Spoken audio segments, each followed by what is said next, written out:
I wanted to take some time just to do that as we were singing, and then, of course, the weight of just the message content. I don't think it's so weighty, but I think as we get into this, just thinking about those who mourn, I think about those categories, my own sin and maybe just the sin that I've experienced at the hands of others. I mourn the sin and brokenness in the world, even sin and devastation that feels like it's on the other side of the globe, and even the sin or just brokenness and division in our own nation, and then just even think about churches and church experiences that many of us have. And so I want you to pray that way, and I want you to think not just about your own mourning, which we'll talk about here, but I want to draw our attention too as we work our way through what this verse means, or what this teaching means when Jesus says, "Blessed are those who mourn, for they will be comforted." I want us to think not just about our own mourning, but I want us to really be so filled with the good news of Jesus over time. Now, some of us may not be there yet, but my prayer is that we would be so filled with the good news of Jesus and so filled with the Holy Spirit that we're overflowing into the care and service of other people who may be mourning. Our eyes are just open to that. We've got the margin to see it because we're slowing down our pace. We've got the financial margin to help because we're slowing down our pace, and we're just able to see and to help others. So that would be my hope for us in terms of blessed are those who mourn, for they will be comforted. I think it's our own mourning. It's the mourning of what we see around the world. It's siding with those who mourn. And that is exactly what Jesus is saying in these Beatitudes. He's saying something that you wouldn't think him to be saying. He's saying here, blessed are those who mourn because they will be comforted, or for they will be comforted. What he's saying here is the opposite of what you would think. Now, we've done a couple of messages already introducing this series of the Beatitudes, or just introducing this passage on the Beatitudes. Unfortunately, those recordings weren't able to be saved, and so we've lost those. But I have sermon notes, and then I think from week to week, I'll just recap a little bit. And so if you hang out with us the next few weeks, we'll probably just get the bulk of it a few times. So it'll be somewhat repetitive. But I think hopefully the point is to drive this home, that when Jesus begins to talk about blessed are those who whatever, he's actually describing a kind of people who are living a life that is what he'd call the good life. Blessed are those who live this way or who experience these things. And so for us, we would anticipate, as Jesus talks about the kinds of people who are on their way to flourishing. That's what blessed means. These are people who are happy, or it's almost like some commentators have said that this word blessed is a word that could also be translated congratulations, or well done, or you're on your way, or you're on the right path, would be a way of saying this. Now, when you think about it that way, how ridiculous when we get to Matthew chapter 5 and verse 4 is it that Jesus says you're on the right path if you're mourning, because you'll be comforted. It's counterintuitive in a way.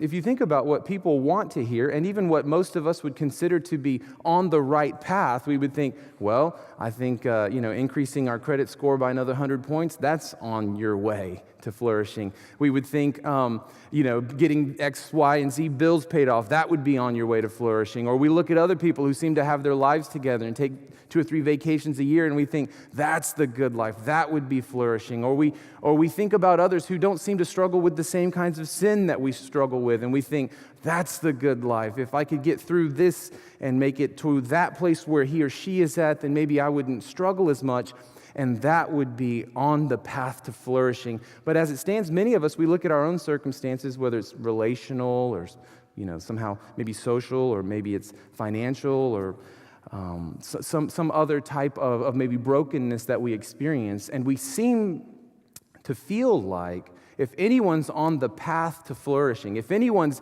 in a good place, it's certainly not those who mourn. But this is, I think, what makes the message here of Jesus so interesting and so intriguing for us. There's a few books that I've used to study this. One is the Sermon on the Mount and Human Flourishing, and the other one is just a commentary on the book of Matthew. And so you're welcome to kind of come look through these too. But in one of these, the author says, Pennington says, Jesus begins his public ministry by painting a picture of what the state of true God-centered human flourishing looks like. Think about that. God-centered human flourishing looks like mourning. That's just crazy when you think about it. And so he goes on to say he's making an appeal, Jesus is, casting an inspiring vision, just like the Psalms do, the Proverbs do, and even Isaiah and the other prophets. They're casting a vision for what true well-being looks like in God's coming kingdom. To rightly mourn the right things is in line with God's kingdom. Maybe you hadn't considered that. Maybe you're always thinking that if you could just get through this hard time or just get through this hard season or just figure out this major dilemma, that you'd finally be on the path to flourishing. And I think so often we miss God. We miss the opportunities God's crafting for us to have an encounter with Him in those lowest moments because we're thinking He's not here, He's on the other side of that. When in reality, what we find is that Christ meets us in those lowest places. And I think what we need to acknowledge here is that there are glimpses of various kinds of mourning in the Old Testament, mourning that's worth noting. And so let's go over to Isaiah chapter 61, verses 1 and 2. In Isaiah 61, verse 1 and 2, we actually see a verse here that talks about mourning for us. I'm going to get over there and read it with you.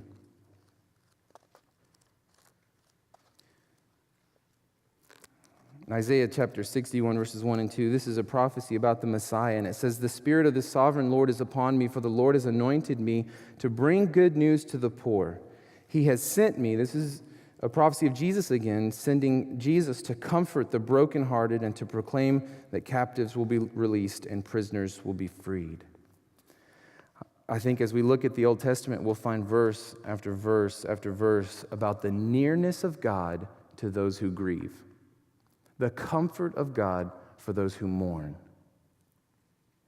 Ezekiel 9, verse 4 is another verse that I think is one. I've been reading through Ezekiel, so I'm in chapter 18 now, but I've been reading through Ezekiel this week and just working my way through it and found Ezekiel chapter 9, verse 4. I want you to see this. Ezekiel 9:4. It talks again about mourning, but it's not just the mourning of our own sin, but in verse 4, he says here, he said to him, this is God, the Lord, talking to Ezekiel, saying to him, "Walk through the streets of Jerusalem and put a mark on the foreheads of all who weep and sigh." This would be mourning. All who mourn because of the detestable sins being committed in their city. The reason I'm pointing this out is because when we talk about mourning, I think it's not just mourning our own sin and our own losses, but just a mourning that looks outward and sees the devastation of sin's effects in the world. I think about so many of us going through so many things, and it's always hard to give good counsel. Mostly just have to listen and try to relate and empathize with folks, and that's usually the best we can do. So most of you could do what I do, just listen, and at times maybe read the scriptures together and ask God for help. That's really what I do for a living. So sorry if you're surprised by that. It's a pretty cush job, and other than that, I only work on Sundays. So. What I guess I'm saying, though, is that as I'm giving counsel, so many times I think there's a mourning for us here that really is for our own sin, but even for the sins around us, or just the natural effects of sin in the world. Not everything that happens to us by way of brokenness or maybe some kind of devastation in our life or just disappointment or discouragement. Not everything that happens to us really is a punishment from God for our own sin. And so many times I'm having to convince someone that may or may not be the case, but is likely to not be the case. It is just the fact that we live in a world that is broken. We live in a place that really is experiencing the devastation of sin's effects in our own lives and around the world. And when I see this, I think if we were to look at even our own society or just look at the global, the people around the globe, I should say, we could easily see and even can we identify those who are mourning? Can we identify those who might be struggling, those communities or those people groups that may actually be mourning because of maybe devastation in their own lives? Would we come to our own defense? Would we come to their defense? Would we listen? Would we empathize? And my hope is that as a church, we'd be the ones fighting to have the conversation where we listen to those who might be mourning, listen to the sounds of mourning in the lives of people. And truthfully, when someone is sort of suffering with sin in some way, struggling with their own sin, even when I'll sit down and meet, and you can do this with each other and care for one another this way, if we're seeing signs of sin in our own life, there's usually some deeper devastation that probably points to a deeper longing or maybe a mourning in their own soul that sometimes they haven't even identified. And so more often than not, we're listening and just hearing, okay, that's the surface sin you deal with, and yeah, that is, I agree. I mean, I wish you could be rid of that. What's below that? What's the longing that drives you to that sin? What's the brokenness in your own mind? What are the lies that you're telling yourself that make it okay in that moment, even though after the moment you can sort of recognize those lies and wish you hadn't? What are those lies in that moment? Where is that brokenness? What is that longing? What are you telling yourself? What are you feeling? And I think for us, as we track this, sort of reverse engineer some of this, what we find is that even those symptomatic sins in our own life, or even the symptomatic sins in our nation, or the symptomatic sins in the various church experiences we've had, there's always an underlying mourning that needs to take place, maybe that goes unrecognized because we spend too much time addressing surface level issues, when at its core there's a real longing for God. And I think that's what this beatitude points to. They're on the right path, those who mourn, because they'll find the comfort they're looking for. The only, I guess, problem is that for many of us, when we encounter maybe a loss or a devastation, or maybe when we encounter a hard week, or when we encounter a setback, or maybe a misfortune in our family by way of either death or separation or some other kind of difficulty, a lot of times instead of just fully mourning that sin and taking that to God and being fully human, for goodness sakes, instead of just allowing that to really affect us at our core and to point us to those deeper longings we have for God to come and make things right, too often instead of to the mourning, we go to the comfort right away. And I think for us as we talk about this, we're not on the right path if we're always seeking comfort from places other than the presence and the promises of God. I think too often we are too quickly trying to alleviate our own mourning. So when you eat too much, it's not enough to just say, I'm going to stop doing that. What's the deep longing in your soul? Why do I turn to ice cream sometimes when I've had a rough day? What am I doing in that moment? I don't know. I'm not running to God and embracing this mourning. I'm not trying to identify this brokenness and this deep longing in my soul. I'm actually just going to mask it with something like ice cream, which, sounds innocuous. It just sounds like nothing. But I think the truth is some of us do that with alcohol. Some of us do that in relationships. Whether it's emotional attachment or even just crossing sexual boundaries that God has established for us that would be healthy if we would listen to Him. We're crossing these lines in all kinds of areas: food, sex, alcohol. I'm trying to think of any number of things, and maybe you can just come up with your own thing. Surely you can think of something that we run to comfort ourselves with, even if it's just mindless Netflix binging.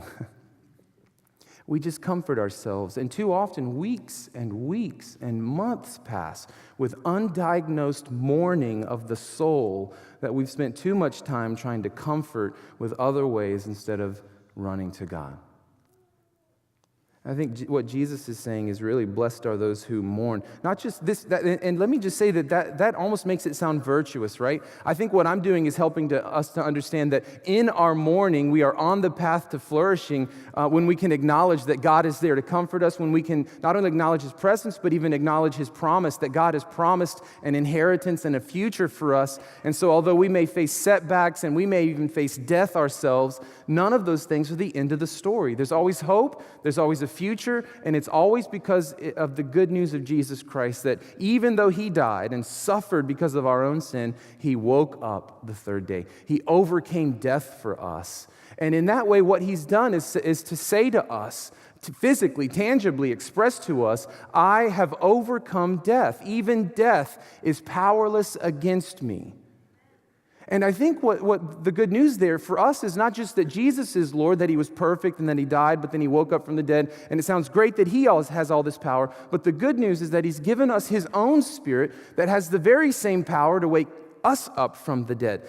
So that whatever we go through, at its worst, should we be put to death or should we be allowed to die, even then in that darkest moment, Christ has the power to wake us up.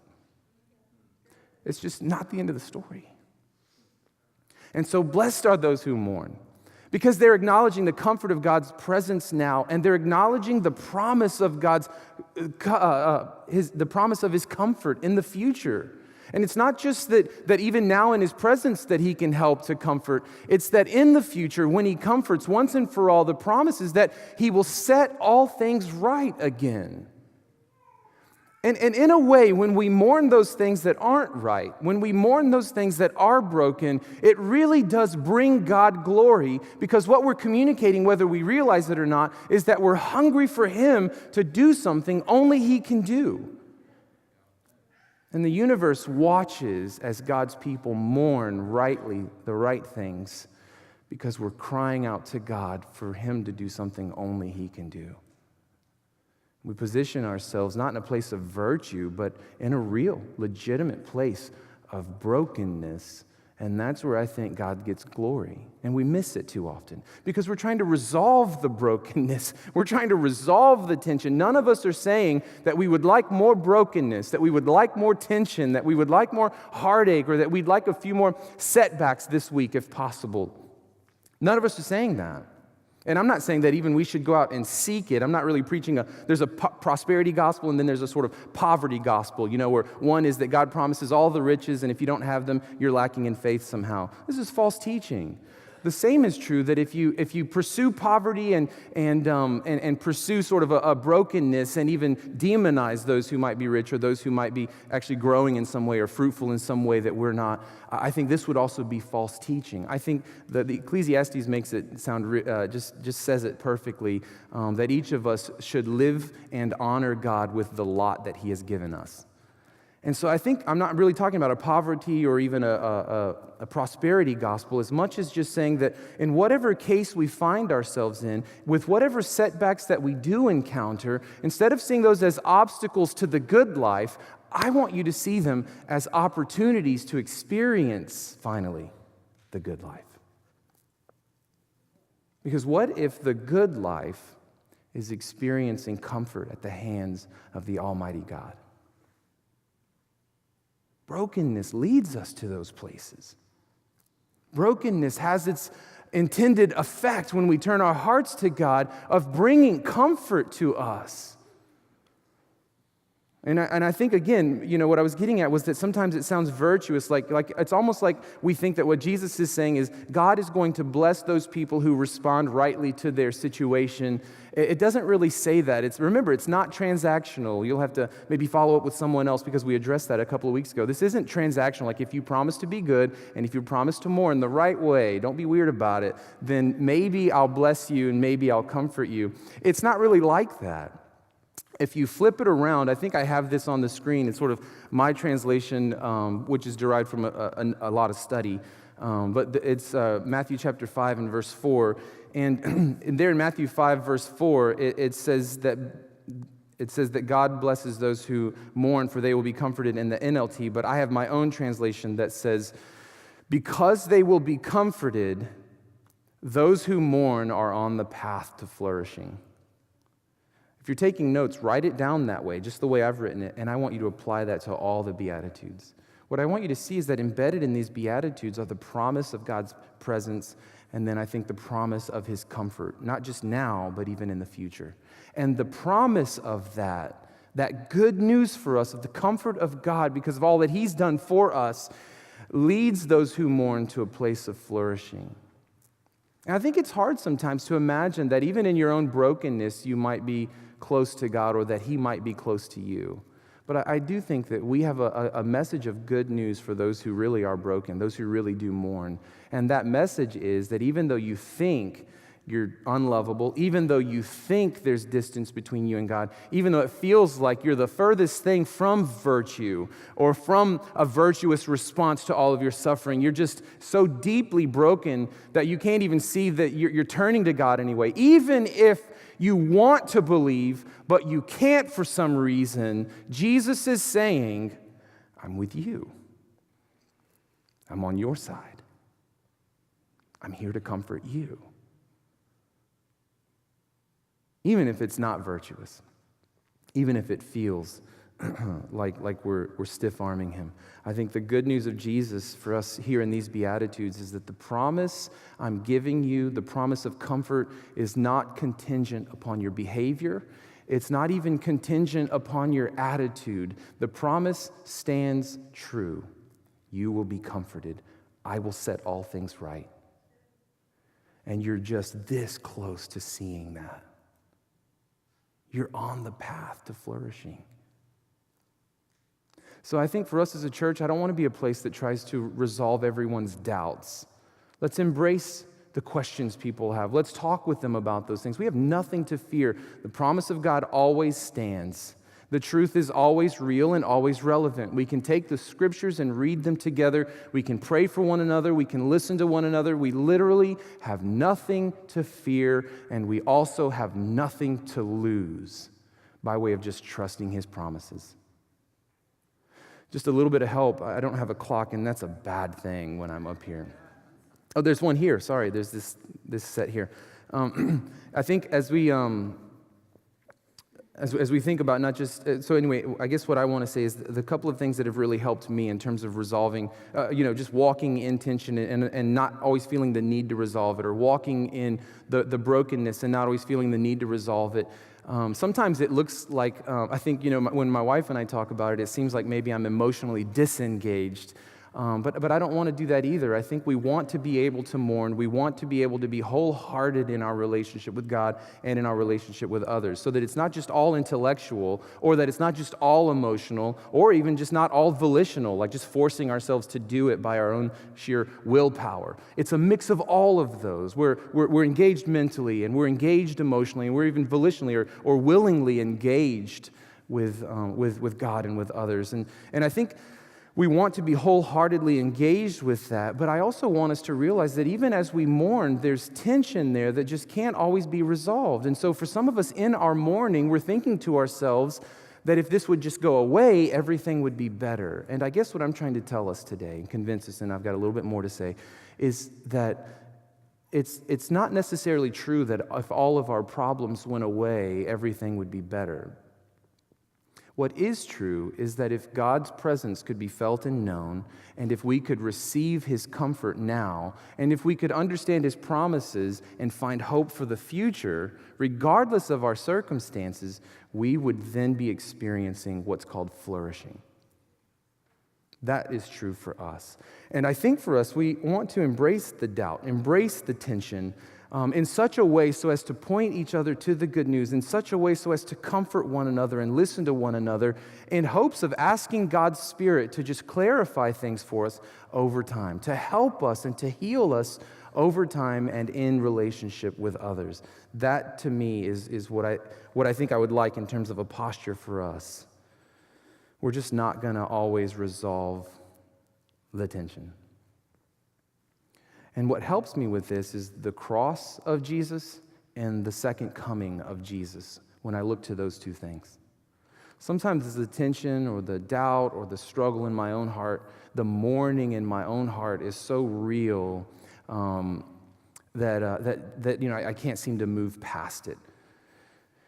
And sometimes it's so real that justice sort of screams out in my own mind, like, you've got to do something to make up for this, or they have to do something to make up for this, or somehow I have to fix this, or somehow I have to be the savior, or somehow we have to functionally do something to save ourselves. And the cross and the coming of Jesus are the two things that always help me. In the first hand, the cross of Jesus always reminds me that we have no need for, no use for functional saviors. Jesus Christ has literally done everything for us to save us.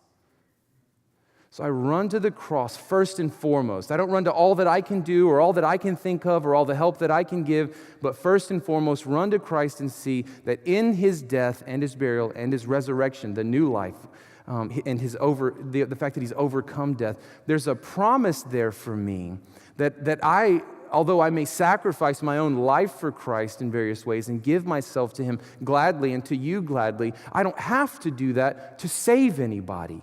The good news is Jesus has already done that work.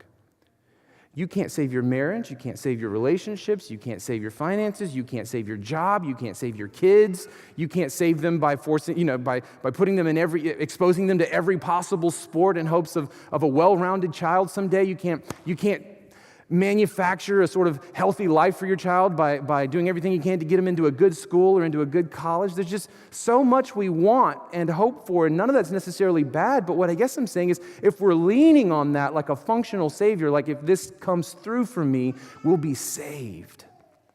If this guy will love me, we'll be saved. If this girl will help me, we'll be saved. If this thing comes through for us, guys, we'll be saved. If we can just get this or that, or if I can just get through this season, or if we get to January, finally we'll be saved, or, just all the things we're saying to ourselves so often, looking to something else as a functional savior in our lives. I just run to the cross, and we run to the good news of Jesus and what he's done for us there in our place and waking up from the dead to wash away all of that, to save us once and for all. There is hope there.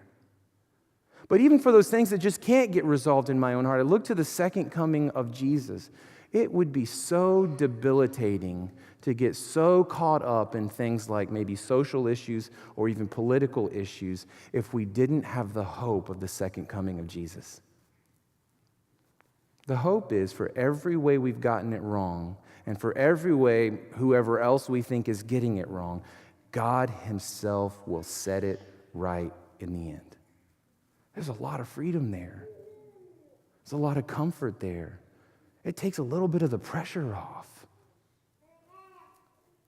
And I think for us, mourning yields two kinds of comfort. A kind where we comfort ourselves, we self-soothe, we self-pity, we self-comfort with all the various ways we mask the deep mourning in our soul. Or the other way is we run to God and do the hard work of faith. I know that sounds so like an oxymoron, I guess. And I don't necessarily mean that we're saved by works. I don't want anyone to get wonky on me. I'm just saying it takes a lot of hard work. It takes a lot of hard work to realize and to dig underneath that surface level sin and to discover those deepest longings. And for many of us, it's a real step of faith, an actual risk to take a step of faith and say, God, I'm just going to believe that you're real. I'm going to believe that you can help. I don't see how. I'm in such a dark place. I'm in such a place of mourning, and I don't see how, and it feels risky, and I feel like maybe I'd be betraying family members, or I feel like I'd be betraying my brotherhood at college who were all sort of agnostic. I feel like I'd be betraying so many people, and even my own principles. I just don't know what to do, Lord. I think stepping out in that mourning to take a step of faith really is hard for many of us. We make it sound so easy, like today you can just receive Christ.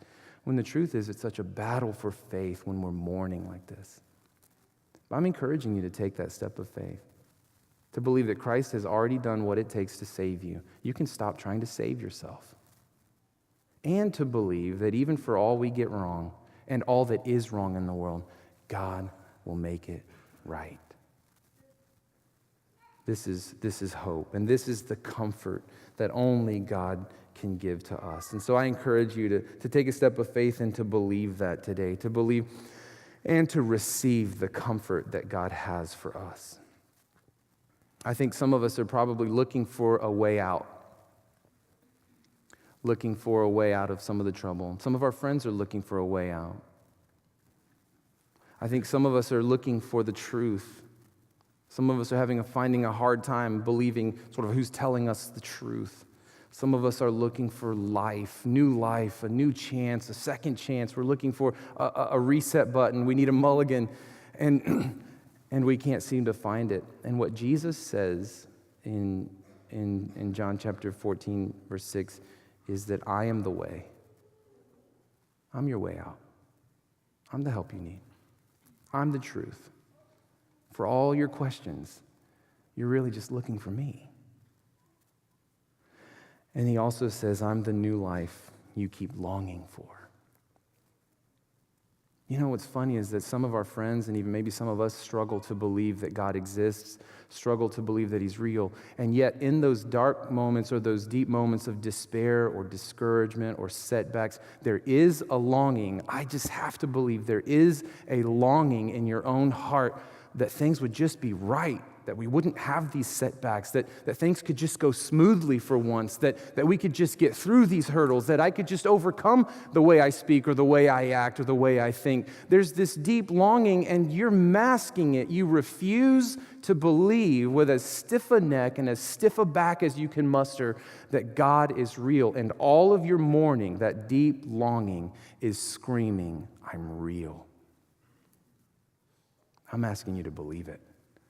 I'm asking you to see that as the Lord near to you in your own mourning, saying to you, I'm real. I'm real. And that longing for things to be made right is you looking for me. That longing for the truth is you looking for me. That longing for a new chance is you looking for me. Won't you turn to him? Why wouldn't you? He's so good. Let's pray.